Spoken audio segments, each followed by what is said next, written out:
Hello friends, I am back. Friends, वैसे तो मैं 2-3 दिन के बाद आने वाली थी, लेकिन मुझे पता चला कि मेरे डॉग्स खाना नहीं खा रहे हैं। तो मैं बहुत अनकंफर्टेबल हो रही थी और मैंने रिक्वेस्ट करी कि मुझे जाना पड़ेगा, मेरे डॉग्स खाना नहीं खा रहे हैं। तो फिर मैं आ गई और आई जस्ट अराइव्ड। तो मैंने सोचा एक छोटा सा वीडियो बनाती हूँ आप लोगों के लिए। आप लोग भी वरीड हैं कि मैं कैसी हूँ, तो कैसी लग रही हो। फ्रेंड्स, मेरे साथ एक छोटा सा एक्सीडेंट हो गया था, जिसकी वजह से मैं हॉस्पिटल में एडमिट थी। थोड़ा सा ये जो ग्लासेस लगाए हुए हैं इस वजह से ही लगाए हुए हैं, क्योंकि आँख पे मेरे चोट लगी है। तो ये तो बहुत छोटी चीज़ थी friend. I have seen a big thing. I have seen a bomb explosion. I got married in 1994 और 96 में मेरे हस्बैंड कोकराझार में डिप्लॉयड थे। उस समय उल्फा बहुत ज़्यादा एक्टिव था, तो वो वहाँ पे डिप्लॉयड थे एंड आई वॉज प्रेग्नेंट। तो कमांडर ने बोला कि आप जाएं और अपनी वाइफ को दिखा कर आएँ। तो हम लोग तेजपुर जा रहे थे और अचानक से आईडी ब्लास्ट हुआ और उसमें फ्रेंड्स आई लॉस्ट माई सन और मेरे 2 डिस्क नीचे चले गए। तो डॉक्टर ने बोला कि मैं चल नहीं पाऊंगी कभी। And I was there for 6 months hospitalised and I was alone. और that time I lost my son also. तो और मेरे हस्बैंड को तो वापस जाना पड़ा, उनको भी फ्रैक्चर था, हेड में स्टिचेस थे, लेकिन उनको तो वापस जाना पड़ा और मैं अकेले थी। और मैं यही सोचती रहती थी कि ऐसे कैसे चलेगा। अभी तो आई एम सो यंग, मेरी पूरी लाइफ पड़ी है, मैं ऐसे बेड रिडन होके कैसे रहूंगी। और पूरा टाइम बस मुझे यही लगता रहता था कि मुझे खड़ा होना है और मुझे चलना है। और फ्रेंड्स, 2.5 month तो मेरा वैसे ही रहा। और फिर उसके बाद मैंने स्टार्ट किया, जब मैं देखती थी कि कोई नहीं है तो मैं खड़े होने की कोशिश करती थी और मैं सोचती थी मैं नहा लेती हूँ इस टाइप से। और मैंने शुरू कर दी अपनी प्रैक्टिस, रात दिन प्रैक्टिस करी। मैं गिरी भी और मैंने सोचा नहीं, मुझे तो चलना है।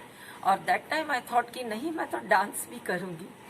सो फ्रेंड, इसके पीछे मेरी डॉटर है, जिसने मुझे हमेशा इंस्पायर किया। She is a wonderful person, she is a very beautiful girl. और उनको MFDF मिस इंडिया अवार्ड भी मिल चुका है। She is like a Greek goddess. She is such a beautiful girl. I am proud to be her mother. तो लेकिन उन्होंने हमेशा मुझे इंस्पायर किया कि आप कर सकते हो, आपको करना है। और ये जो आप डांस के वीडियोस आप मेरे देखते हो, just because of her, because वो बोलती कि नहीं, आप तो अच्छे करते हो, नोबडी कैन मेक आउट कि आपको कुछ प्रॉब्लम है। तो इस तरह से उन्होंने हमेशा इंस्पायर किया। Thank you baby, you are so sweet my angel, so nice of you. आपने मुझे हर समय यह एहसास दिलाया कि I am a beautiful person. तो उन्होंने मुझे हमेशा कहा, और अभी भी वो यही कह रही थी कि आप बिल्कुल फिट लग रही हो और आप बना दो एक वीडियो अपने फ्रेंड्स के लिए।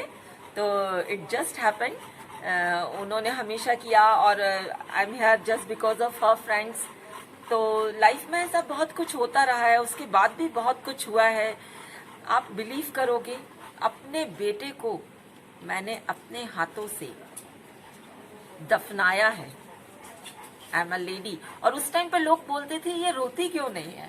मैं नहीं रोई, it is a part of life. और मैंने ये सोचा यार, रो के क्या मिलेगा, अगर मुझे जिंदा रहना है तो हंस के रहना चाहिए और सबको हंसाना चाहिए।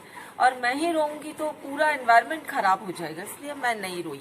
और उस टाइम मेरे साथ आर्मी एक इतना अच्छा ऑर्गेनाइजेशन है, वंडरफुल फैमिली, इतना सपोर्ट किया उन लोगों ने मुझे, इतना स्पेशल फील कराया। मैं अभी भी याद करते हो, मेरे कुछ फ्रेंड्स हैं, Sana, you are my best friend, I love you, where are you. बहुत प्यार करती हूँ मैं तुमसे, कहाँ हो तुम, बहुत मिस करती हूँ। And Mrs Beniwal, the most beautiful lady I never ever seen like you, you are the beautiful lady. तो इस तरह के बहुत सारे लोग थे जो मुझे बहुत स्पेशल फील कराते थे। और मैं फिर से उठ के खड़ी हो गई फ्रेंड्स।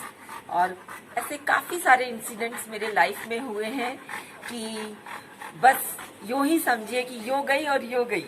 और लेकिन मैं फिर से आ गई।